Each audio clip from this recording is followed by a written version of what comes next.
101 Stephen Hawking quotes.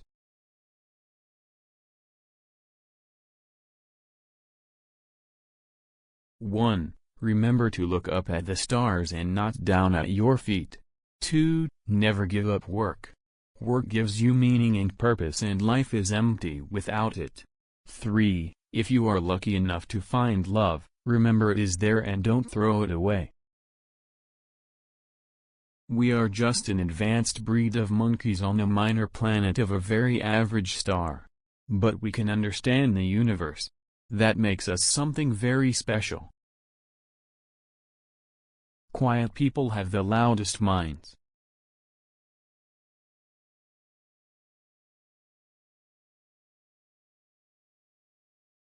Life would be tragic if it weren't funny.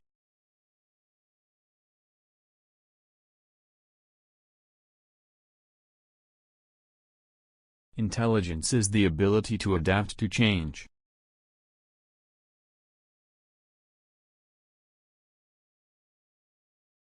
My expectations were reduced to 0 when I was 21.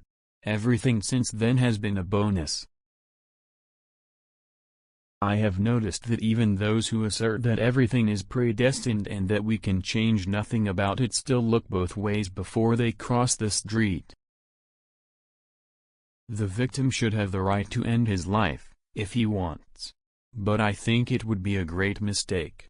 However bad life may seem, there is always something you can do, and succeed at. While there's life, there is hope.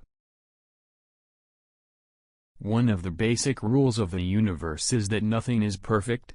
Perfection simply doesn't exist. Without imperfection, neither you nor I would exist. The universe doesn't allow perfection.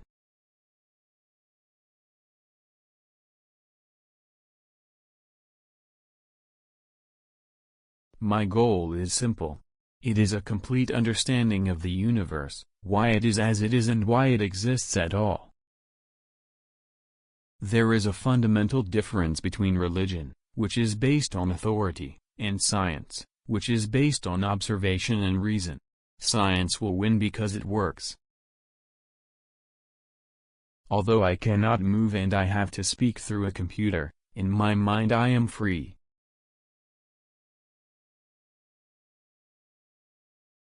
If time travel is possible, where are the tourists from the future?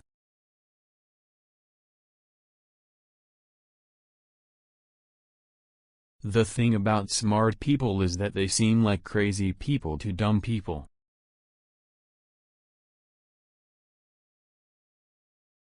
I'm not afraid of death, but I'm in no hurry to die.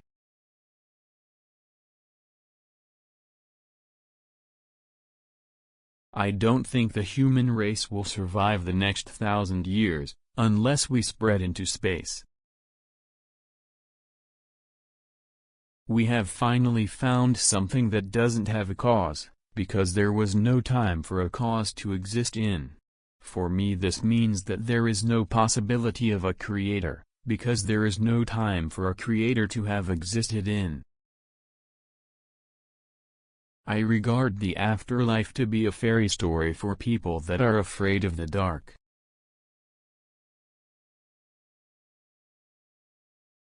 Nothing is better than reading and gaining more and more knowledge.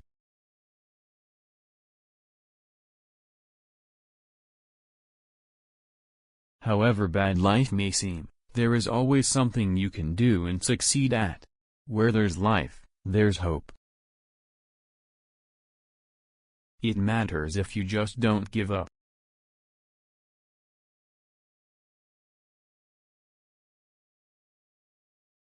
To confine our attention to terrestrial matters would be to limit the human spirit.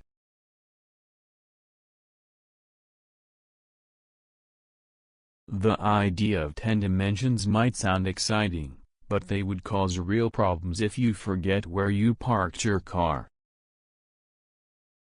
The human capacity for guilt is such that people can always find ways to blame themselves. The increase of disorder or entropy is what distinguishes the past from the future, giving a direction to time. I'm not afraid of death, but I'm in no hurry to die. I have so much I want to do first. Be brave, be curious, be determined, overcome the odds. It can be done. One is always a long way from solving a problem until one actually has the answer.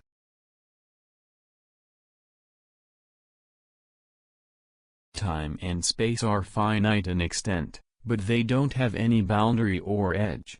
They would be like the surface of the Earth, but with 2 more dimensions. We are in danger of destroying ourselves by our greed and stupidity. We cannot remain looking inwards at ourselves on a small and increasingly polluted and overcrowded planet. Eternity is a long time, especially towards the end.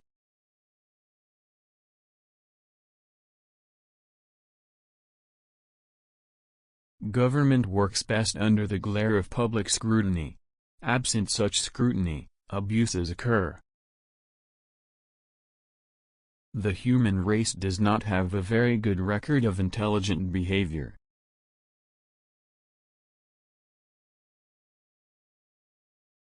God abhors a naked singularity.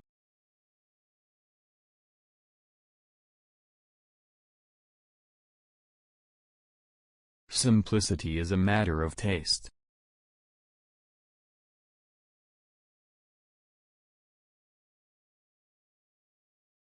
If the government is covering up knowledge of aliens, they are doing a better job of it than they do at anything else. We each exist for but a short time, and in that time explore but a small part of the whole universe. People won't have time for you if you are always angry or complaining.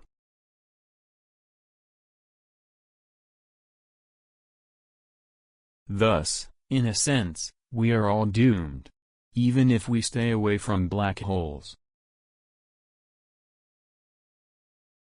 There could be whole anti-worlds and anti-people made out of anti-particles. However, if you meet your anti-self, don't shake hands. You would both vanish in a great flash of light. While there's life, there is hope.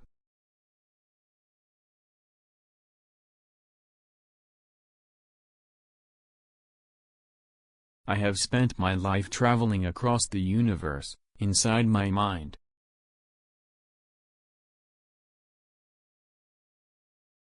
What you have told us is rubbish. The world is really a flat plate supported on the back of a giant tortoise. You cannot predict the future.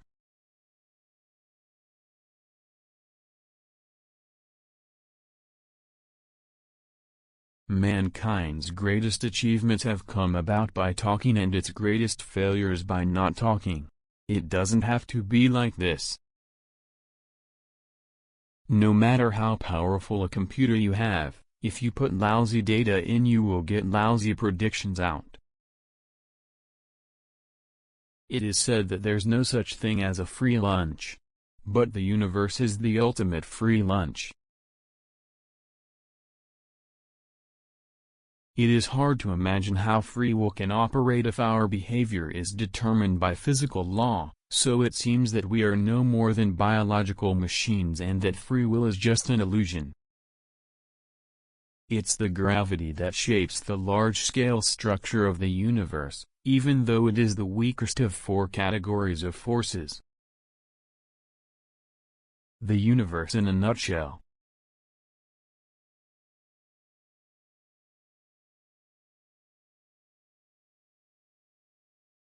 There is no way that we can predict the weather 6 months ahead beyond giving the seasonal average. I am very aware of the preciousness of time. Seize the moment. Act now.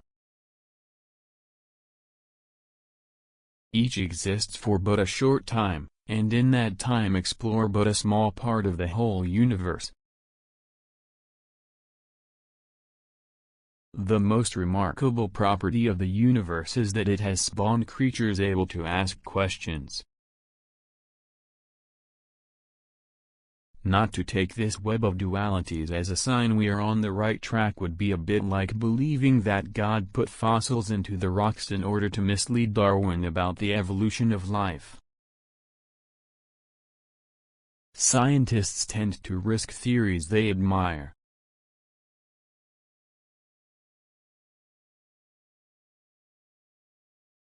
Intelligence is the ability to adapt to change.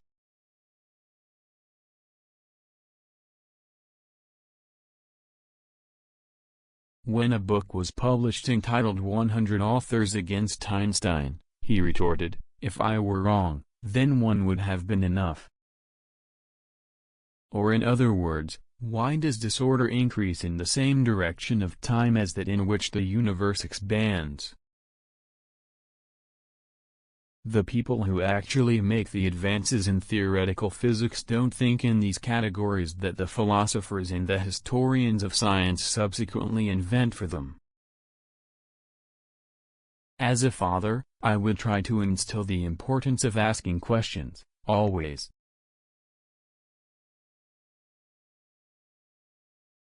There are lots of things you want to do before your life is over.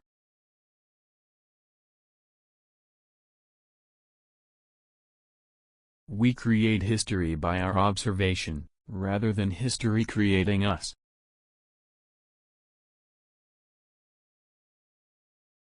I have noticed even people who claim everything is predestined, and that we can do nothing to change it, look before they cross the road. The eventual goal of science is to provide a single theory that describes the whole universe. This means it will take about 1,000 million years for the Earth to run into the Sun, so there's no immediate cause for worry. An expanding universe does not preclude a creator, but it does place limits on when he might have carried out his job. If you understand how the universe operates, you control it, in a way.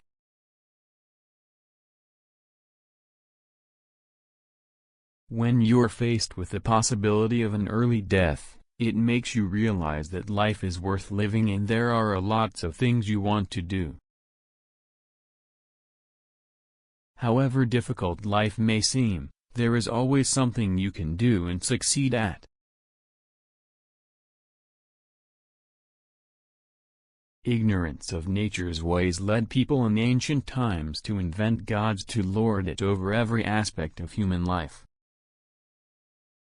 Although quantum mechanics has been around for nearly 70 years, it is still not generally understood or appreciated, even by those that use it to do calculations. When you are faced with the possibility of an early death, it makes you realize that there are lots of things you want to do before your life is over. I had no desire to share the fate of Galileo, with whom I feel a strong sense of identity, partly because of the coincidence of having been born exactly 300 years after his death. Disorder increases with time because we measure time in the direction in which disorder increases.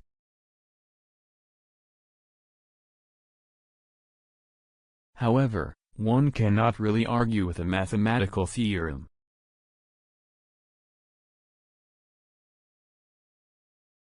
The human capacity for guilt is such that people can always find ways to blame themselves. The discovery that the universe was expanding was one of the great intellectual revolutions of the 20th century. Science is not only a disciple of reason but, also, one of romance and passion. Today, we commit to this next great leap into the cosmos because we're human, and our nature is to fly. God not only plays dice, he also sometimes throws the dice where they cannot be seen. We are very very small. But we are profoundly capable of very very big things. There should be no boundary to human endeavor.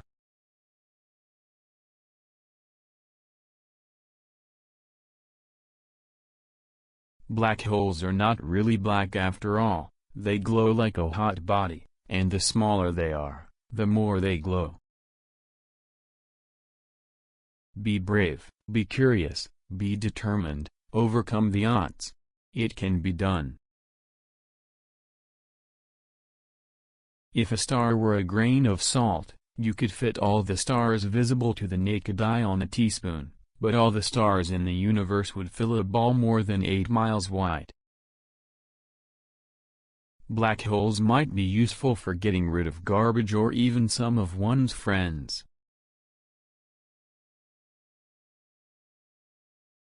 General theory of relativity and quantum mechanics. They are the great intellectual achievements of the first half of this century. There could be whole anti-worlds and anti-people made out of anti-particles. However, if you meet your anti-self, don't shake hands. The true miracle is that abstract considerations of logic lead to a unique theory that predicts and describes a vast universe full of the amazing variety that we see. Another prediction of general relativity is that time should appear to run slower near a massive body like the Earth. A scientific law is not a scientific law if it holds only when some supernatural being decides not to intervene. Humanity's deepest desire for knowledge is justification enough for our continuing quest. And our goal is nothing less than a complete description of the universe we live in. Intelligence is the ability to adapt to change.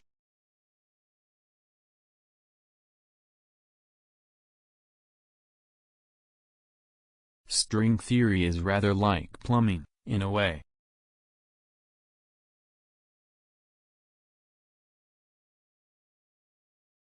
An expanding universe does not preclude a creator, but it does place limits on when he might have carried out his job. Never scrub your arse with a wire brush.